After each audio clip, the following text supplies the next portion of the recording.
We need more agility, not more security theater. Grant's words hung in the conference room like smoke. My name is Marcus Liu, 40 years old, lead security architect at Nexera Labs in Seattle, Washington. For 9 years, I'd built and maintained the security infrastructure protecting financial data for over 300 clients. I'd seen 4 CTOs come and go. Grant Phelan was the 5th, and after just 2 weeks, he'd already decided I was the problem. These protocols are outdated, he continued, flipping through my quarterly security assessment. We're losing deployment velocity. Our competitors are moving twice as fast. I kept my voice level. Those competitors have also had breaches. Everyone has breaches. Grant waved his hand dismissively. It's about recovery, not prevention. The 6 other team leads nodded along. Nobody wanted to contradict the new boss. Nobody except me. Our clients trust us specifically because we haven't had a breach, I said. The financial sector has different requirements than what? The places I've worked before? Grant's smile didn't reach his eyes. BlackRock, Citigroup, JP Morgan.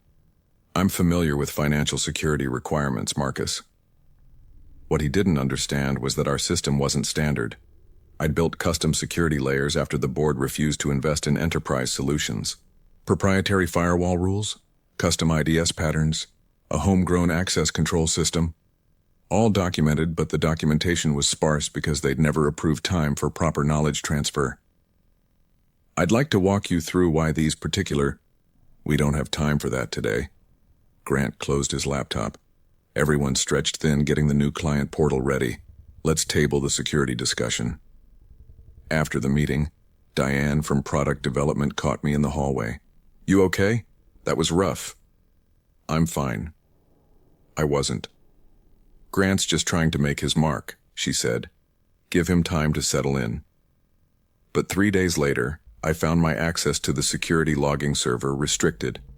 When I asked about it, the help desk said it was a new policy directive from the CTO's office.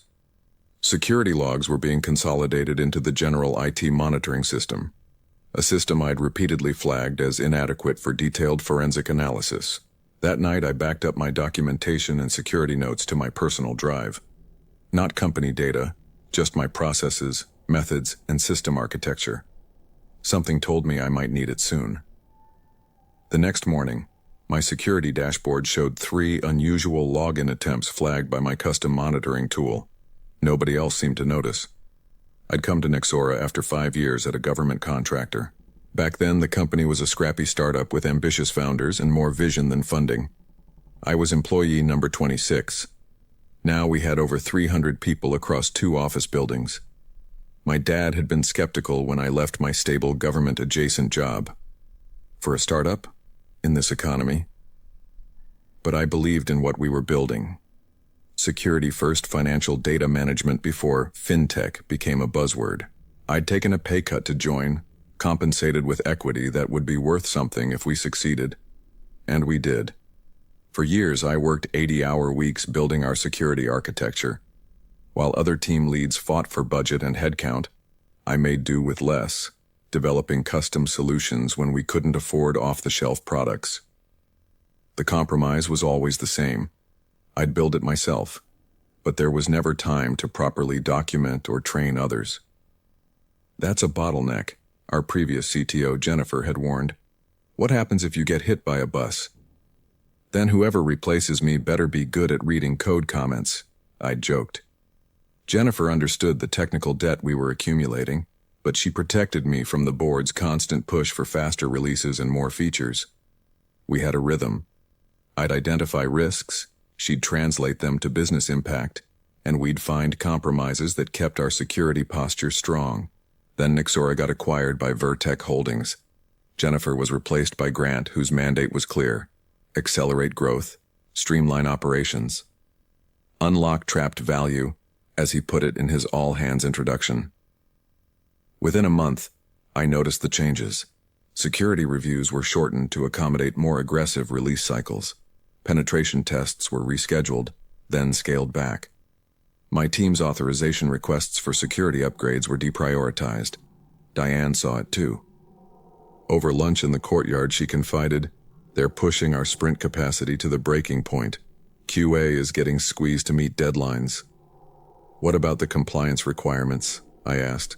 "We can't cut corners there." She shrugged. "Grant says we're reinterpreting the requirements." His words, not mine.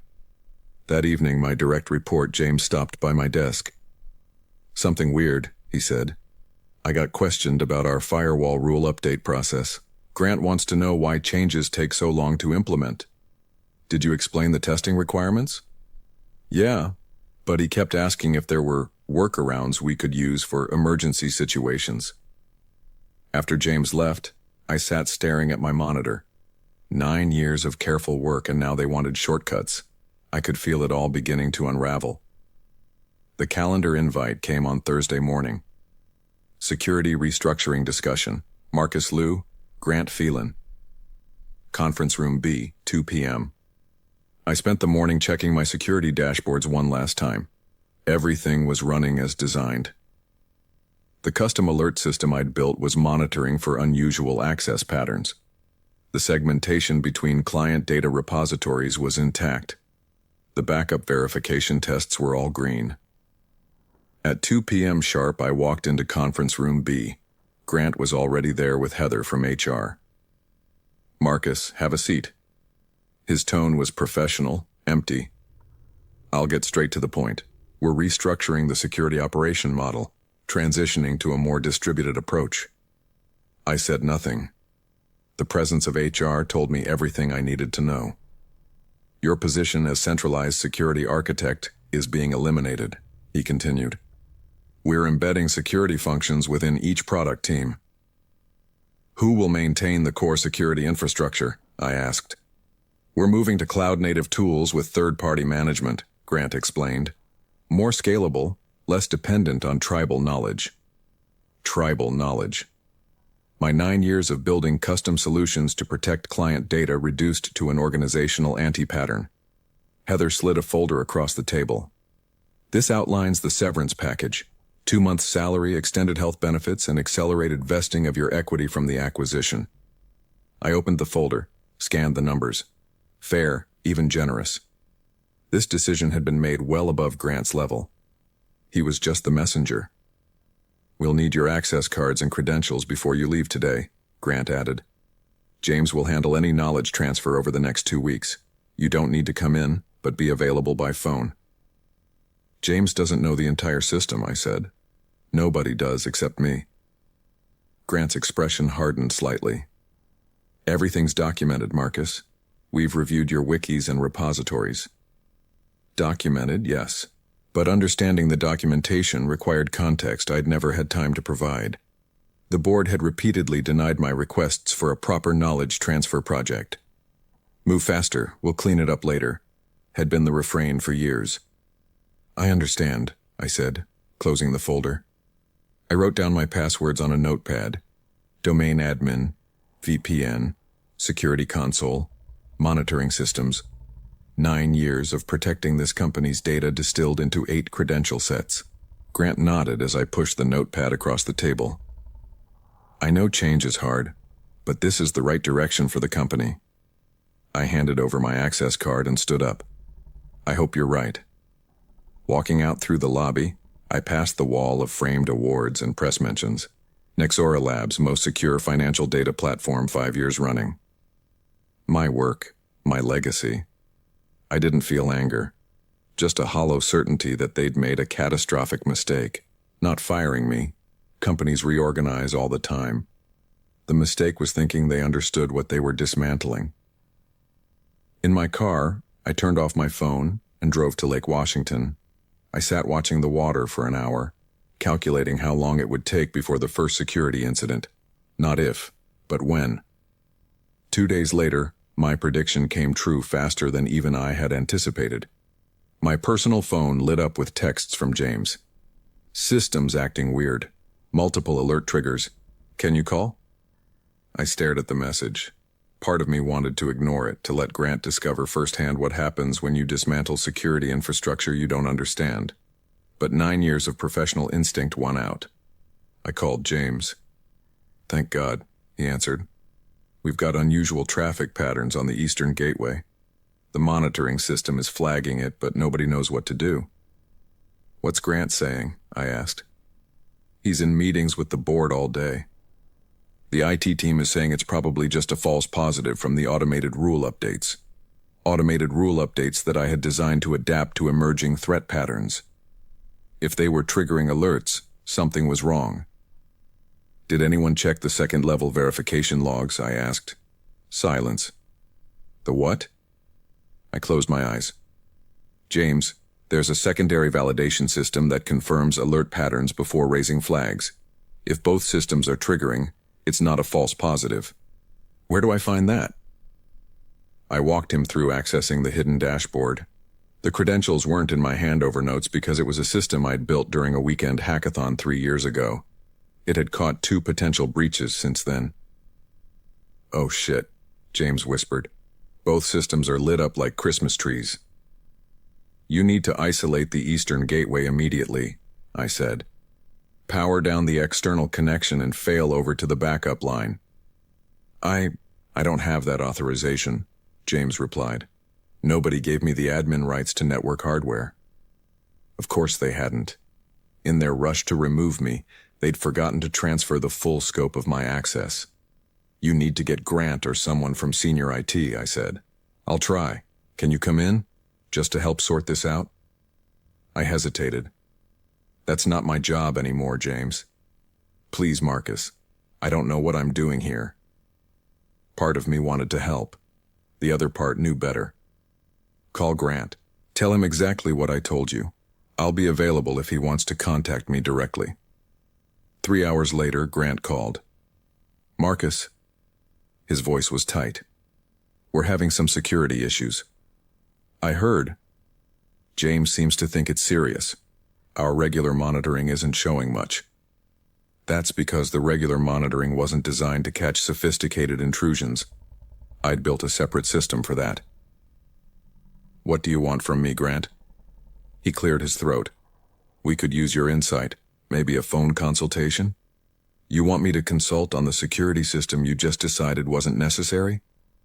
"No one said security wasn't necessary," he replied sharply. "We're restructuring how it's managed."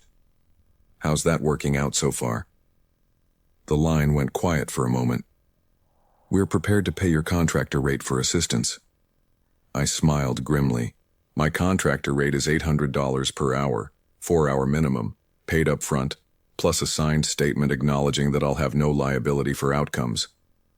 I expected him to balk. Instead, he simply said, "I'll have the paperwork drawn up.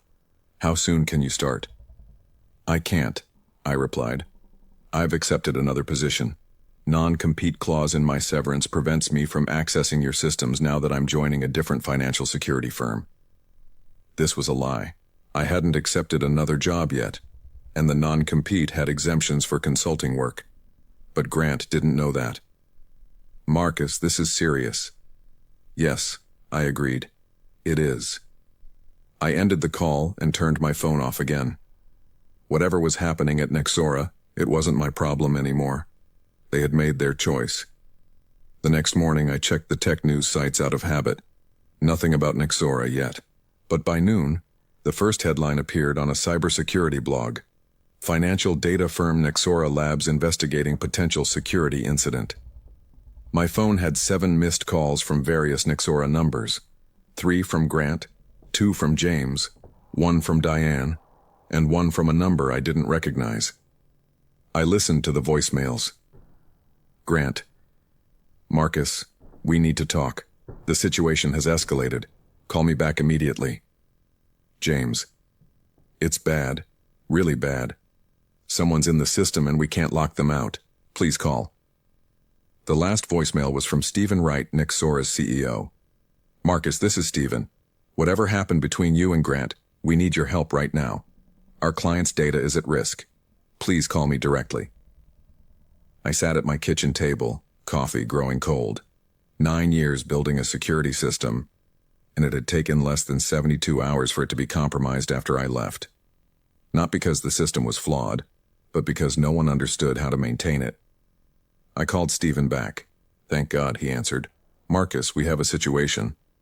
I've heard, I replied. What's happening exactly? Someone's in our systems. They've bypassed the perimeter security somehow. IT says they're moving between client databases, but they can't figure out how.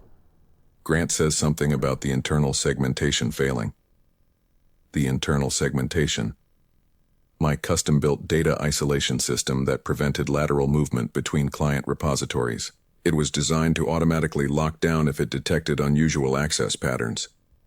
Has the auto-lockdown triggered? I asked. Silence. What auto-lockdown? I closed my eyes. Stephen, there's an automatic quarantine system built into the segmentation controls. If unauthorized movement is detected, it should isolate each client database automatically. No one's mentioned any quarantine system. Hold on. I heard muffled conversation, then Stephen came back. Grant says there's nothing in the documentation about an auto-quarantine, because the board had repeatedly cut my requests to properly document the security systems. Emergency custom solution, they'd called it when approving the bare minimum budget. We'll properly resource it later. Later never came. The system exists, I said. I built it 3 years ago after the Threadbank incident. More muffled conversation.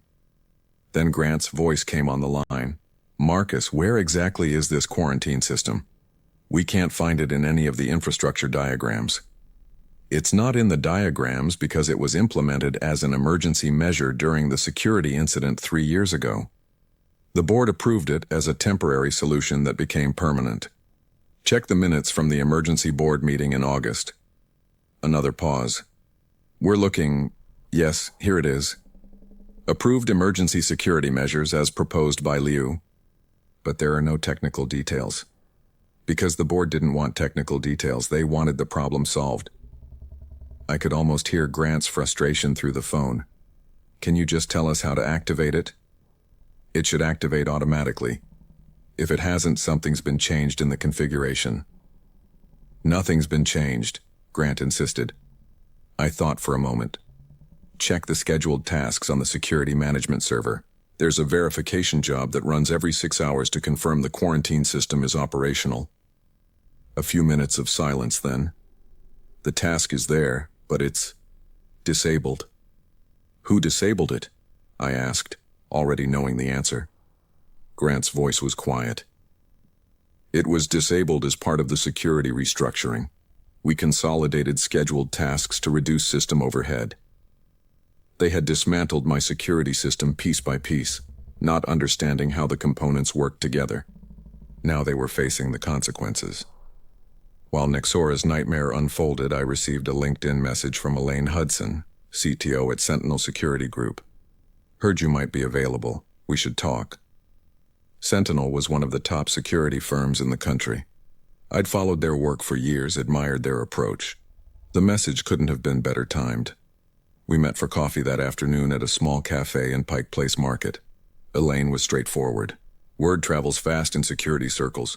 Nexora's situation is unfortunate. I sipped my coffee. I don't know the details. I'm not there anymore. She nodded. Of course, but I know your reputation. 9 years, no successful breaches. That's impressive. Until now, I said. From what I hear, the breach happened after significant changes to your security architecture. Changes you didn't implement.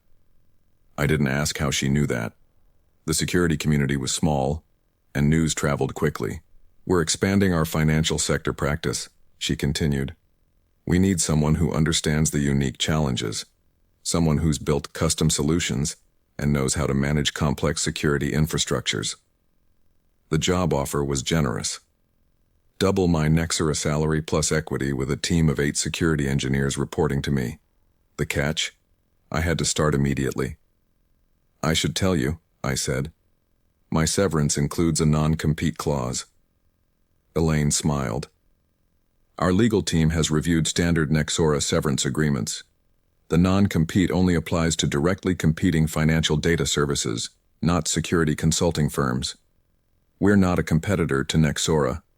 We'd potentially be a vendor to them. That evening, as I was reviewing Sentinel's offer letter, My phone rang again. Nexora's main switchboard number. Hello? Marcus, it's Diane. Have you seen the news? I hadn't. I opened my laptop and checked the major tech sites. The headlines were everywhere now. Nexora Labs confirms major data breach, client information compromised.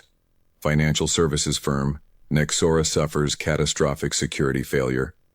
Nexora stock plummets 28% following confirmation of data breach.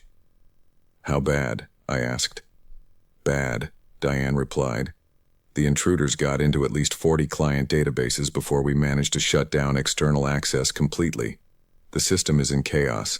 Nobody can figure out how to restore the security controls properly. What's Grant saying? Grant's not saying anything. He's in non-stop crisis meetings with the board. They've called in an external security firm for incident response. An external firm that would have to decipher my custom security architecture with no documentation and no background. They'd figure it out eventually, but it would take time. Time during which Nexora's reputation was being destroyed. I'm sorry, I said, and meant it. For everyone affected. It's not your fault, Diane said. You tried to warn them. The next morning I signed Sentinel's offer letter. By noon I was sitting in their downtown Seattle office, getting set up with new equipment. My first assignment? Help develop a post-breach recovery framework for financial institutions. That evening I received one final text from Stephen Wright. The board would like to discuss bringing you back. Name your terms. I didn't respond. Some bridges, once burned, should stay that way. Instead, I emailed Elaine my first draft of the recovery framework. The subject line, Preventing the Next Nexora. 1 month after the breach, I was settling into my role at Sentinel when Bloomberg published an investigative piece titled, The Dismantling of Nexora, How Cost-Cutting Compromised Security. The article detailed how Nexora's new management had systematically stripped away security controls in pursuit of faster development cycles. Internal emails obtained by the reporters showed Grant had disabled key security mechanisms despite warnings from the IT staff. James was quoted anonymously, describing how my custom security architecture had been dismantled without proper understanding. The most damning revelation came from board meeting minutes. 3 years earlier, I had requested budget for proper documentation and knowledge transfer of the security systems. The request had been denied 6 consecutive quarters, labeled as non-essential administrative overhead. That same day, 3 of Nexora's largest clients publicly announced they were terminating their contracts. Their press releases cited irreconcilable concerns about data security practices and loss of trust in Nexora's security governance. I didn't need to watch the stock price to know what was happening. LinkedIn told the story as Nexora employees began updating their profiles en masse, signaling the exodus. Grant Phelan updated his profile too. Strategic Technology Advisor, it now read. No company listed. His tenure at Nexora had lasted less than 3 months. At Sentinel, we received inquiries from several former Nexora clients looking for security advisory services. During one call, a client's CIO asked if I had been involved in Nexora's security architecture. Yes, I answered simply. We thought so, he replied. That's why we're calling you first. I took no pleasure in Nexora's downfall. A company I'd helped build was crumbling, and hundreds of good people would lose their jobs. But I felt a quiet vindication. Security wasn't just overhead to be cut. It was foundational. 6 months later, Sentinel had grown its financial security practice dramatically. Many of our new clients were former Nexora customers, and several of my old colleagues had joined our team. James was now my senior security engineer. Diane led our client communications department. Nexora itself had been acquired for a fraction of its former value, essentially purchased for its client list and technology patents. The brand name was retired. The security breach a cautionary tale in business school case studies. I ran into Stephen Wright at an industry conference in Vancouver. We found ourselves alone at the hotel bar after the day's sessions. No hard feelings? He asked, raising his glass. None, I answered truthfully. Business decisions have consequences, some more than others. He nodded. For what it's worth, I fought against those changes. Got outvoted. That's boards for you, I said. Your new firm seems to be doing well. We are? Stephen finished his drink. You know what the irony is? We're paying Sentinel 3 times your salary for security consulting now. I smiled slightly. The cost of security always gets paid. Either up front or after the fact. After is always more expensive. As he left, Stephen paused. Grant landed at Vertifin, pushing the same move fast philosophy. Good luck to them, I said. Back in Seattle, I walked into Sentinel's offices on Monday morning to find Elaine waiting with news. Vertifin had suffered a security incident over the weekend. Their CISO was requesting emergency assistance. Want to take the lead on this one? She asked. I shook my head. Send the junior team.